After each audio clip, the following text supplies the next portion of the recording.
Hello students. Magnetism के last lecture में हमने देखा था अर्थ मैग्नेटिक फील्ड, जिसमें हमने देखा था ज्योग्राफिकल एक्सिस क्या होते हैं और मैग्नेटिक एक्सिस क्या होता है, मैग्नेटिक इक्वेटर क्या होता है, ज्योग्राफिकल इक्वेटर क्या होता है। और हम देखा कि अर्थ की जो मैग्नेटिक फील्ड है वो होती है 10⁻⁴ टेस्ला। और बाकी हमने टॉपिक को जिक्र किया था। आज का टॉपिक है हमारा torque acting on a magnet in a uniform magnetic induction या यूनिफॉर्म मैग्नेटिक फील्ड। ऐसे ही टाइटल आपने पढ़ा है, देखा है जब हमने इलेक्ट्रोस्टैटिक ये चैप्टर पढ़ा है। इलेक्ट्रोस्टैटिक में भी क्या था कि positive charge and negative charge separated by the distance of 2L, ये मिलके बनता था एक डाइपोल और एक इलेक्ट्रिकल डाइपोल। जब हम इलेक्ट्रिक फील्ड में रखते थे तो उस पर एक फोर्स लगता था और उस पर भी हमने एक टॉर्क निकाला था। सेम मैं बता दूं आपको, यदि इलेक्ट्रोस्टैटिक ये चैप्टर आपने अच्छे से पढ़ा होगा, अच्छे से समझा होगा, तो ये टॉपिक समझना कुछ डिफिकल्ट नहीं है आपको। और मैं बता दूं ये उसी की तरह है, एनालॉजी है बिल्कुल। मैं पहले जो लेक्चर दिया था मैग्नेटिज्म का, तो मैंने बताया था कि that is analogy with the electric field. तो यहां पर पहले मैं क्या करता हूं, पहले मैं यहां पर यूनिफॉर्म मैग्नेटिक फील्ड ड्रॉ करता हूं। ये यूनिफॉर्म मैग्नेटिक फील्ड है, मैं लाइन का जो डिस्टेंस है वो सेम रखा है, इसका मतलब ये यूनिफॉर्म मैग्नेटिक फील्ड आप समझ सकते हैं। ओके, और ये मैग्नेटिक फील्ड को मैं यहाँ पे बी से डिनोट करता हूं। इसमें रखेंगे हम एक बार मैग्नेट, इसमें एक बार मैग्नेट रखेंगे और ये बार मैग्नेट का ये है नॉर्थ पोल, ये है साउथ पोल। इसे हम पॉजिटिव से पॉजिटिव एम से भी डिनोट कर सकते हैं, इसे हम नेगेटिव एम से डिनोट करते हैं। और मान लो कि ये जो बार मैग्नेट है ये मैग्नेटिक फील्ड के साथ में एंगल कर रहा है थीटा। मैं एक पॉइंट लेता हूं।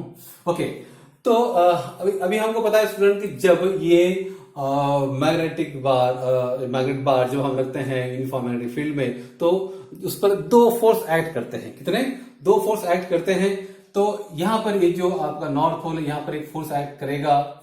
वो फोर्स जैसे आपने इलेक्ट्रिकल क्या देखा था, फोर्स इक्वल टू क्या किया था आपने, Q इंटू ई लिया था, है ना। तो यहां पर हमको क्या लेना स्टूडेंट, यहां पर हमें लेना है ये पॉजिटिव M और यहाँ पे जो E की बजाय ये B लेंगे हम। ओके, तो ये फोर्स जो है ऐसे एक्ट कर रहा है। ओके, जो रहेगा MB, मैं यहाँ पे लिखूं तो ठीक रहेगा मेरे ख्याल से, MB। ओके, यहाँ पे। ओके, और एक फोर्स जो है वो इधर एक्ट करेगा, जो रहेगा -MB। ओके, अब यहाँ देखेंगे आप, this two pole are separated by the distance of 2L। Okay, now हमें पता है कि two equal and opposite force separated by the distance of 2L, okay, that is perpendicular distance, form what? It forms the couple. Okay, मैंने आपको इसके कई बार बताया मैं आपको, couple क्या होता है, जब two equal and opposite force opposite में एक्ट करते हैं with some distance, perpendicular distance 2L, मैं F1 लिखता हूं यहां पर, F2, तो ये होता है आपका couple, separated by the distance। अब ख्याल रखना कि 2N इक्वल ऑपोजिट फोर्सेस है, लेकिन उसके बीच का डिस्टेंस ही नहीं है, तो वो कपल नहीं कहा जाएगा। क्योंकि यहां मैंने ले लिया है F1 और उसके ऑपोजिट फोर्स ले लिया F2, तो भाई साहब F1 equal to F2 cancel कर देंगे, नेट फोर्स हो जाएगा 0। लेकिन when there is a distance of से 2L और व्हाटएवर, तो वो बन जाता है कपल। तो couple is what? Couple is the two equal and opposite forces separated by the distance. Okay, और हम देखते हैं कि जब हम कोई 4 व्हीलर की स्टीयरिंग घुमाते हैं तो वही अप्लाई कपल, ऐसे हम गाड़ी जैसे ऊपर एक फोर्स एक्ट करा, नीचे फोर्स एक्ट करा, okay, and that forms the couple and it creates the rotation. तो यहां पर स्टूडेंट बार मैग्नेट को मैंने जब मैग्नेटिक फील्ड में रखा, ओके, तो ये मैग्नेट बार है, NS का पोल है और यहाँ पर फोर्स एक्ट करा है +MB और इधर -MB और डिस्टेंस क्या है 2L। तो हमें पता है कि मैग्नेटिक मोमेंट क्या है, कोई एक आप इसका ये ले लीजिए M इंटू डिस्टेंस क्या है 2L, इसे हम कैपिटल M से डिनोट करते हैं। ओके, तो ये हो गया आपका 2ML। ओके, ये मैग्नेटिक मोमेंट होगी। ओके, अब हम देखेंगे कि जब टॉर्क एक्ट कर रहा है इसके ऊपर, तो टॉर्क को हम टॉर्क से डिनोट करते हैं। Torque is magnitude of force into perpendicular distance. Okay, magnitude of force, कोई फोर्स ले लो उसमें का हम लेंगे m, ये b ले लिया हमने, ओके, और इसका परपेंडिकुलर डिस्टेंस। अब परपेंडिकुलर डिस्टेंस ये दो जो ये है चार्ज है, या दो जो या पॉजिटिव चार्ज और नेगेटिव चार्ज, इसका हम परपेंडिकुलर डिस्टेंस लेना, तो ये डिस्टेंस वो मांग रहा है, ये डिस्टेंस, ओके। तो एक पॉइंट लेता हूं P, ओके। तो ये परपेंडिकुलर डिस्टेंस होता है NP, ये क्या हो गया, परपेंडिकुलर डिस्टेंस। तो इस परपेंडिकुलर डिस्टेंस को हम ऐसे लिख सकते हैं, NP यानी कि यहां पे हम ये लिख सकते हैं कि 2L sin थीटा, क्योंकि sin theta equal to sin theta angle लेंगे तो NP अपॉन 2L, यानी कि ऑपोजिट साइड अपॉन हाइपोटेन्यूज, यानी कि 2 यानी कि NP equal to 2L sin थीटा, यानी ये मैंने कैसे लिया, ये ऐसे लिया है, okay, MB 2L sin theta. अब यदि मैं इसको इक्वेशन 1 नाम दूं, तो इक्वेशन 1 से हमें क्या मिलता है, ओके, ये मिलता है M L, ये M, ओके, ये L और ये 2, ये तीनों मिला के बनेगा capital M, that is the magnetic moment, और ये B एज इट रहेगा साइन थीटा। तो क्या मिला हमें, tau equal to capital M B sine theta, यानी कि magnetic moment into magnetic field into sine theta, that is the angle between this two. तो ये तो मैं ऐसे भी लिख सकता हूं, tau equal to vector form में, ये vector M cross vector B, आपको वेक्टर वन पढ़ा हुआ 11th में की, आपको पता है कि ये क्रॉस प्रोडक्ट है M into B, M cross P, उसका हम ऐसे लिख सकते हैं, ओके। अभी यहां पर जैसा आपने देखा था इलेक्ट्रोस्टैटिक में दो कंडीशन आएगी, ओके। ये यदि टॉ इक्वल टू मैं लिखता हूं मैग्नीट्यूड उसका MB साइन थीटा। अब आपको पता है कि यदि थीटा कंडीशन में कंडीशन लिखता हूं, ठीक है, कंडीशन 1, ओके, कंडीशन 1 क्या रहेगी, यदि थीटा इक्वल टू 0 या 180 रहेगा, ओके, तो आपका ये जो टॉ रहेगा, टॉ इक्वल टू 0 रहेगा, है ना, क्योंकि साइन 0 इक्वल टू 0 आएगा। लेकिन जब ये थीटा 90 डिग्री रहेगा, तो क्या होगा, साइन थीटा इक्वल टू 1 आएगा, इसका मतलब टॉ इक्वल टू MB मिलेगा। और यदि हम मैग्नेटिक फील्ड को यूनिट यानी 1 लेते हैं, तो ये tau will be equal to the magnetic moment, तो क्या डिसाइड कर रहा है, टॉर्क को कौन डिसाइड कर रहा है, ये साइन थीटा यानी एंगल डिसाइड कर रहा है। ये जो एंगल थीटा जो है, ये थीटा जैसे वैरी होगा वैसे ये टॉ वैरी होगा, ओके। यदि M और यदि B है तो कांस्टेंट है, तो sine theta will decide this thing, यानी कि यदि ये परपेंडिकुलर है, आपका एंगल 90 है, तो टॉ क्या रहेगा, ये मैक्सिमम रहेगा। तो ये जो टॉपिक है स्टूडेंट, ये हमने डिस्कस किया है इलेक्ट्रोस्टैटिक में। टाइटल ऐसा था, torque acting on a electric dipole in uniform electric induction या यूनिफॉर्म इलेक्ट्रिक फील्ड। ये मैग्नेटिक और इलेक्ट्रोस्टैटिक ये दो अलग अलग जात है एक्चुअली। अदरवाइज दोनों का भी जो आप देखेंगे उसमें भी चार्ज, इसमें भी नॉर्थ पोल साउथ पोल होता है, उसमें भी टॉर्क कैलकुलेट करते हैं, इसमें भी टॉर्क कैलकुलेट करते हैं। उसमें भी आप देखेंगे एक्सिस होता है, the line passing through the two charges, उसको हम एक्सिस कहते हैं। फिर इक्वेटर यानी कि perpendicular line between the charges, एक जैसा काम है। और यहाँ पे टॉर्क लग रहा है, यहाँ पे हमने एक मैग्नेटिक डायपोल रखा है मैग्नेटिक फील्ड में, और इलेक्ट्रोस्टैटिक में हमने क्या किया था, इलेक्ट्रिक डायपोल को रखा था इलेक्ट्रिक फील्ड में।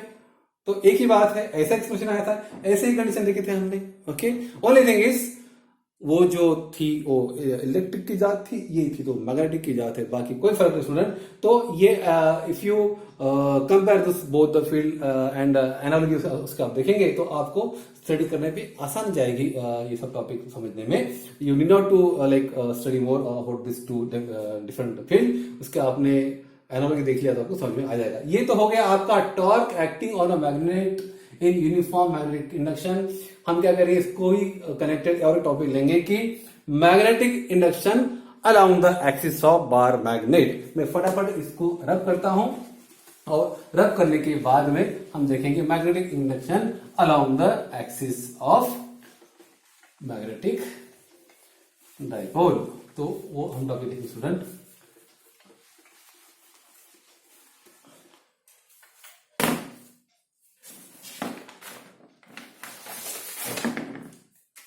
तो मैग्नेटिक इंडक्शन या मैग्नेटिक फील्ड वो एक ही बात है, मैग्नेटिक इंडक्शन अलोंग, मेरी हैंडराइटिंग बहुत गंदी गंदी होती जा रही है तो मैं थोड़ा ठीक करता हूं इसको। ओके, तो लिखता हूं मैं मैग्नेटिक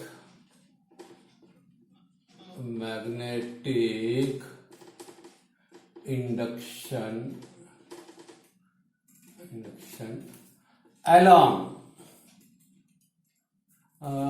इसके ऊपर लिखें eight a point along the axis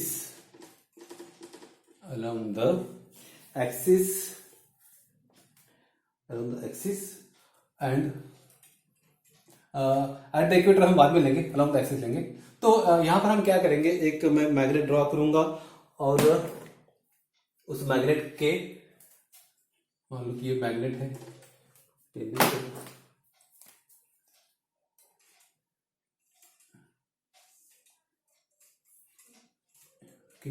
एक मैग्नेट है और इसका मान लो मैं डिस्टेंस देता हूं, ये है पॉइंट ओ लूंगा, ये एल डिस्टेंस है, एल डिस्टेंस यहाँ एक पॉइंट लेंगे स्टूडेंट हम पी पॉइंट, और यहां पर हमको निकालना है मैग्नेटिक इंडक्शन निकालना है यहां पर। तो ये तो डिस्टेंस हो गया, ये आपका south pole north pole, okay, और ये एक्स है, ये क्या है axis, axis line which is passing through the magnet. Okay, तो यहां पर हमको इसका मैग्नेटिक इंडक्शन निकालना है एट पॉइंट पी। ओके, तो अभी हम एक डिस्टेंस देखेंगे कि ये मान लो कि ये ओ से लेकर ये पॉइंट का डिस्टेंस है आर। ओके, तो यहां पर हम देखेंगे कि एनपी क्या होगा, एनपी डिस्टेंस होगा, एनपी डिस्टेंस होगा आर माइनस एल। ओके, ये जो एनपी जो डिस्टेंस है ये complete R distance, R is the distance between this centre of this magnet and the point P where we are going to calculate the magnetic field B.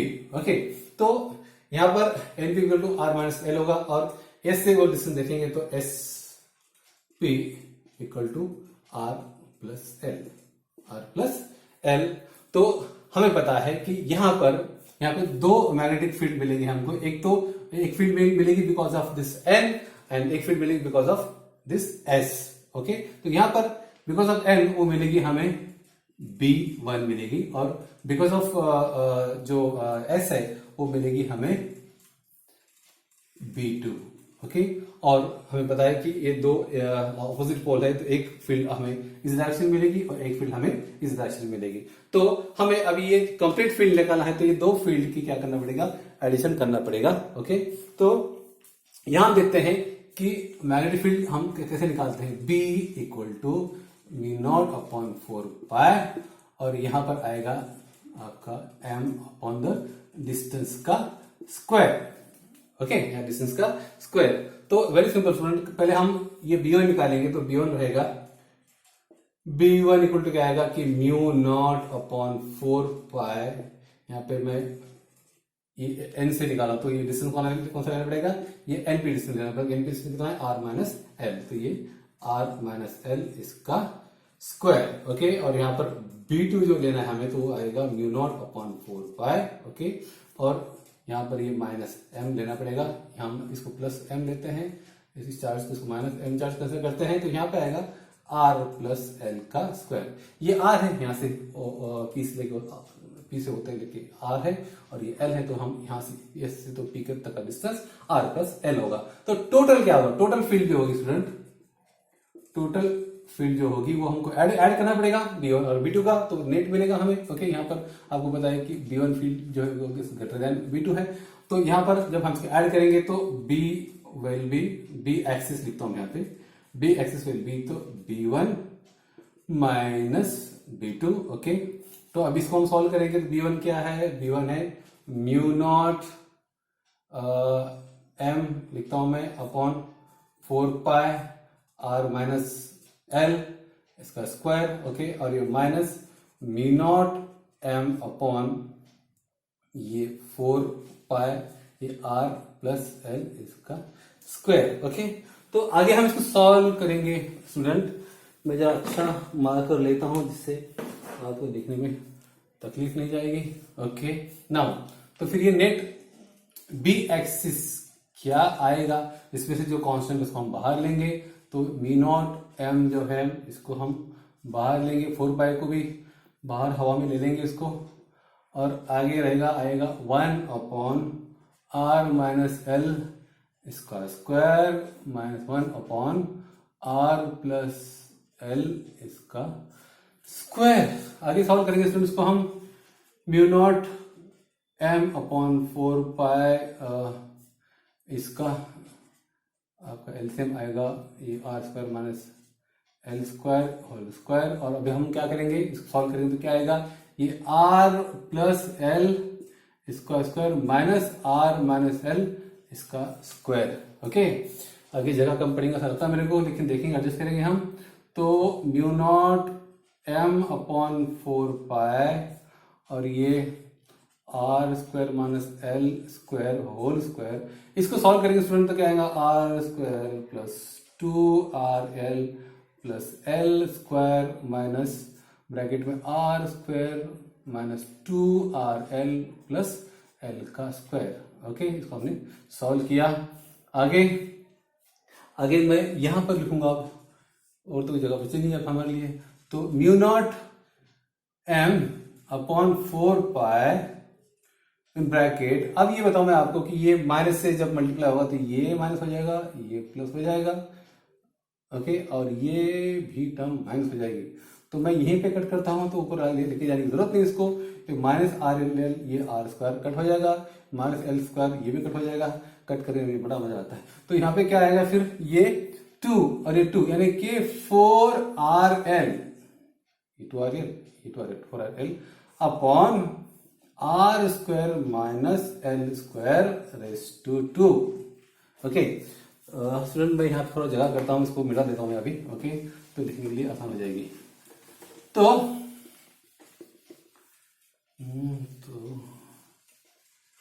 Okay, तो ये जो question मेरा student, यहां पर आप देखेंगे कि हमें अभी कुछ देर पहले हमें फॉर्मूला देखा था, एम कैपिटल एम इक्वल क्या था 2ml, है ना।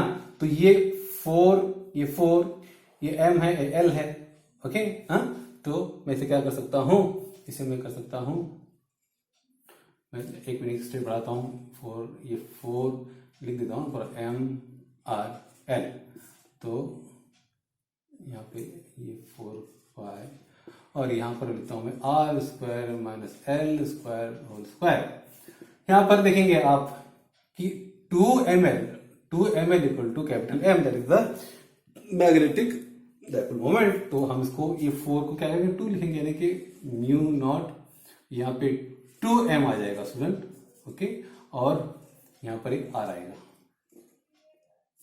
Upon 4 pi R square L square 2, यानी कि ये जो पॉइंट P है, इस P पॉइंट पे ये P पॉइंट कहां पे है, इट्स अलोंग द एक्सिस। आपको पता है कि the line passing through this bar at the centre of the bar the axis. Equator क्या होता है, इक्वेटर यानी कि ये यहां से ऐसा ये सेंटर में जाएगा तो वही होगा, इक्वेटर लाइन होगा। ठीक है, तो ये P पॉइंट पर हमने जो नेट मैग्नेटिक फील्ड निकाली वो है B1 और B2 का जो एडिशन किया वो है B एक्सिस इक्वल टू हमने क्या निकाला, mu naught 4MRL upon 4 pi in bracket R square minus L square whole का स्क्वायर। तो यहाँ पर हमने देखा कि 2ml इक्वल टू यानी कि कैपिटल एम होता है, that is the magnetic dipole moment. तो हमने क्या कर दिया कि 2ml, तो 4ml का क्या कर दिया, 4ml को रिप्लेस कर दिया 2ml से। ओके, ऐसा अभी ऐसे ख्याल रहेगा आपके ऐसे। ओके, और ये आर ये ब्रैकेट रख दिया यहाँ पे। ठीक है, ब्रैकेट जरूरत भी नहीं है। ठीक है, ओके, अब हम एक बात देखते हैं कि मान लो कि ये जो बार है, ये बार यदि छोटा है यानी कि लेंथ में बहुत छोटा है, तो इसका मतलब क्या होगा, छोटा है इसका मतलब क्या है कि आर जो है आर बहुत ज्यादा है। ओके, किससे, ये एल से। ओके, इसका मतलब क्या है, हम एल को निगेट कर सकते हैं। तो यदि हम यहां लिखता हूं मैं, if the bar magnet length is very small, छोटे साइज का बार मैग्नेट है, तो क्या होगा, वी हैव टू निग्लेक्ट, लिखता हूं निग्लेक्ट एल को निग्लेक्ट करेंगे तो क्या होगा, एल को निग्लेक्ट करेंगे तो हमको इसको पहले मिटाना होगा, है ना। तो हम क्या करेंगे, इसको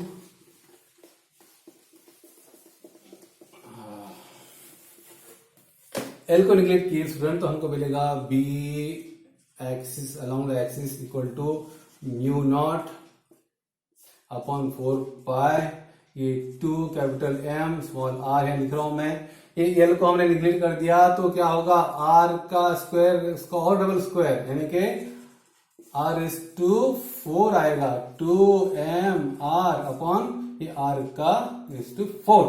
तो ये आर इसमें के एक आर को मार देगा। ओके, तो यहां पर क्या बचेगा, यहां होगा mu naught upon 4 pi 2 capital M upon R cube.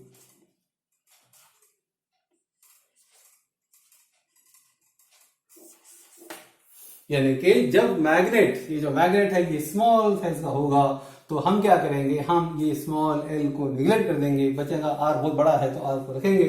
तो क्या मिलेगा हमें, B axis equal to B naught upon 4 pi 2m upon R cube. ये होगा magnetic induction at a point along the axis, यानी कि ये एक्सिस के ऊपर एक पॉइंट लिया हमने तो उसके कारण मैग्नेटिक इंडक्शन क्या होगा। तो हमने देखा कि because of this N pole जो मैग्नेटिक इंडक्शन आएगा वो B1 लिया, एस पोल उसके कारण जो मैग्नेटिक था वो ऑपोजिट यानी कि B2 लिया, दोनों एक दूसरे के ऑपोजिट रहेंगे। टोटल करने के लिए हमने B equal to B1 plus B2 किया, B equal to B1 plus B2 किया। ओके, तो फिर हमने उसके जो इक्वेशन था B equal to B naught m upon 4 pi R square वो इक्वेशन यूज किया। ओके, तो हमें क्या मिला, हमें मिला B axis equal to mu naught upon 4 pi 2m upon R cube. So this is the derivation for magnetic induction at a point around the axis. मैं फिर से बताता हूं आपको, यदि आप फिर से याद करोगे, go in the past and look at the electrostatic derivation, it is same. Electrostatic में भी हमने मैग्नेटिक डाइपोल, मैग्नेटिक जो डाइपोल है उसके अलाउंग द एक्सिस हमने निकाला था electric induction at a point along the axis of electric dipole. उसके बाद में हमने क्या किया था, उसके बाद में हमने electric field along the equator of the electric dipole, यहाँ पे मैग्नेटिक डाइपोल। यानी कि अगला जो टॉपिक रहेगा हमारा वो क्या रहेगा, वो रहेगा हमारा magnetic induction at a point on the equator. ये क्या है आपका, ये equator of the magnetic dipole. Okay, तो आई होप स्टूडेंट की आज का जो टॉपिक है आपको समझ में आ गया होगा। So enough for today, next time next lecture. Thank you.